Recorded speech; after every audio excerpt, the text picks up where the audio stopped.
हिंदी साहित्य का वैज्ञानिक इतिहास किसने लिखा? बहुत ही शानदार प्रश्न है। हिंदी साहित्य का वैज्ञानिक इतिहास किसने लिखा? तो ये लिखा था डॉक्टर गणपति चंद्रगुप्त ने हिंदी साहित्य का वैज्ञानिक इतिहास। भरतेश्वर बाहुबली रास की रचना किसने की थी? शालिभद्र सूरी ने भरतेश्वर बाहुबली रास की रचना की थी। शालिभद्र सूरी ने। मिश्र बंधुओं ने हिंदी नवरत्न में हिंदी का प्रथम कवि किसको माना है? मिश्र बंधुओं ने हिंदी नवरत्न जो ग्रंथ है उसमें हिंदी का प्रथम कवि किसको माना है? चंद बरदाई को माना है। आचार्य रामचंद्र शुक्ल ने हिंदी का प्रथम कवि किसको माना है? यानी महाकवि। प्रथम कवि अलग है, महाकवि है यहाँ पर। चंद बरदाई को माना है प्रथम महाकवि। डॉक्टर रामकुमार वर्मा ने अपने हिंदी साहित्य का आलोचनात्मक इतिहास में हिंदी का प्रथम कवि किसको माना है? डॉक्टर रामकुमार वर्मा ने हिंदी साहित्य का आलोचनात्मक इतिहास में हिंदी का प्रथम कवि किसको माना है? स्वयंभू को माना है। ठीक है। हमीर रासु के रचनाकार थे सारंगधर। हमीर रासु जो ग्रंथ है उसके रचनाकार कौन थे? सारंगधर थे। कुमार रासु के रचनाकार थे दलपति विजय या दलपति विजय।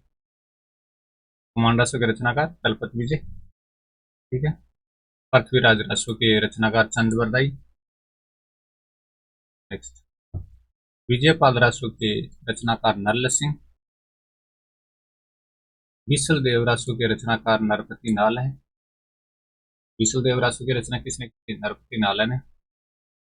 जयचंद्र प्रकाश की रचना करने वाले थे भट्ट-केदार। जयचंद्र प्रकाश रचना उसके रचनाकार कौन थे? भट्ट-केदार। जयमेंग चंद्रिका के रचनाकार थे मधुकर। जयमेंग चंद्रिका रचनाकार कौन थे? मधुकर कवि। परमाल रासु के रचनाकार कौन थे? जगन्निक।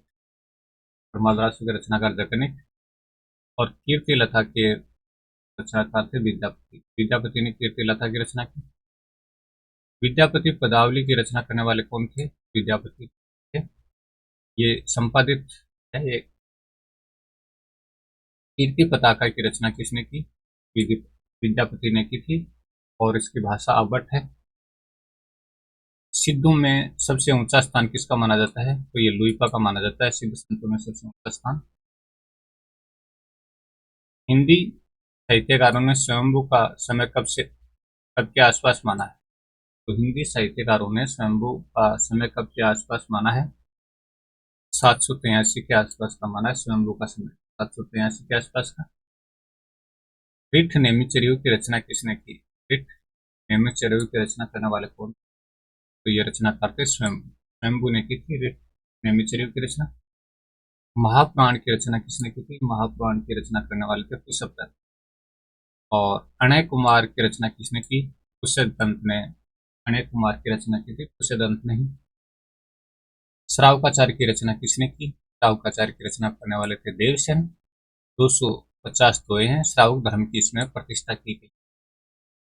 श्रुत पंचमी के व्रत के महत्व को प्रतिपादित करने वाले ग्रंथ का नाम बताइए। श्रुत पंचमी व्रत के महत्व को प्रतिपादित करने वाले ग्रंथ का नाम।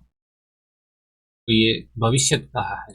भविष्य का ग्रंथ है। दोस्तों ये छोटा सा वीडियो आपको कैसा लगा? अच्छा लगा तो